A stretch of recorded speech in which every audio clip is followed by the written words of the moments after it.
Good day. Welcome to King Williams Everything. Today we're going to take a look at the SD card from SanDisk Ultra microSDHC UHS-I card with adapter, and this is a 32GB card with speeds up to 80 megabytes per second, and that's only read, not write. So, and I could not find on here if it said what the read speeds up to or what up to write speeds were on here. But you can kind of see some of the specs. It tells you what a gigabyte is, and that's what a lot of this stuff is. And then this little piece here tells you it does full HD. And then this piece here is, let's see, some software crap. The adapter's made in China. Oh, and the card is, of course, waterproof, temperature proof, shock proof, X-ray proof. We got to find an X-ray machine and blast some X-rays into this, see if it is X-ray proof. You got to know that, because you never know when you're getting some blasted with some X-rays and this is going to work or not. But anyway, so I think what we're going to do is we're going to take this fellow and we're going to put him in the laptop and run some benchmarks on him. I've been buying the Sony Evo cards, and they're about the same price, if not probably the same price. But this one I think is, like I said, I think it was $14, $13, probably $13, $13 bucks with tax.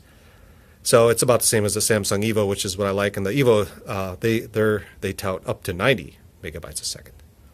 So a little different, but one thing I learned from my previous card that I bought, which actually was a microSD brand, which, that should tell you something right there when it's a no-name brand. And it's really cheap, like 10 bucks for a 32GB card. It failed bad. So, it's worth it the extra $3 to buy a name brand. And like I said, I've been buying the Samsung, but I know I've had smaller SanDisk ones in the past, and I want to give this bad boy a try. And this was like a retail package, and they have different versions. They have the red one, the red gray one. I think there's a gray one. And I think it was just some of the specs on them. I think the red gray one was not the highest spec, but it was up there. So I'm expecting this to be a fairly decent quality SD card or micro SD card with hopefully good read writes, because most of the I think probably most of the Tinkerboard is going to be doing reading, not a lot of writing, mostly reading stuff and doing its magic. So we're going to prop this open. Let's jam into the laptop and see if we can get some specs off this sucker and see how she does. And we'll be right back. And we're back. We're going to use some software from www.softwareok.com called IsMyHDOK. I just want to do some simple benchmarking. This seems like this will do what we want. Nice, simple, easy, one button, can't go wrong. We clicked on Start, and it looks like it's just sitting there. Probably takes a second to get started. And come on, baby. There we go. So it looks like it's going to do a read, and then a write, and then a read, and a write. And there's the read. So you see 88.7. The write was 11.5. So it looks like the specs are already a little bit higher. I'm assuming they did sequential for their testing. That's how they rate these things. There's a 512K test, and then a 64 by 4K, and an access time test.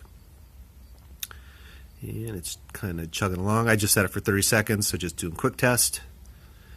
And it's done. So it looks like we got slightly higher specs than what they're advertising, so that's kind of cool. I like that a lot.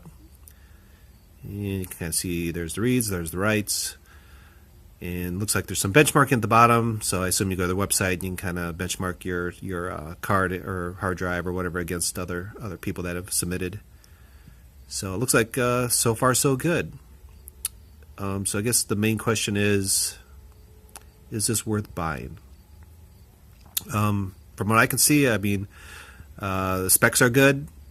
They're as advertised, so I don't see any reason why you'd want to. I mean, I definitely like to see a little higher speed, but they advertise 80, at 90, that 90 even better.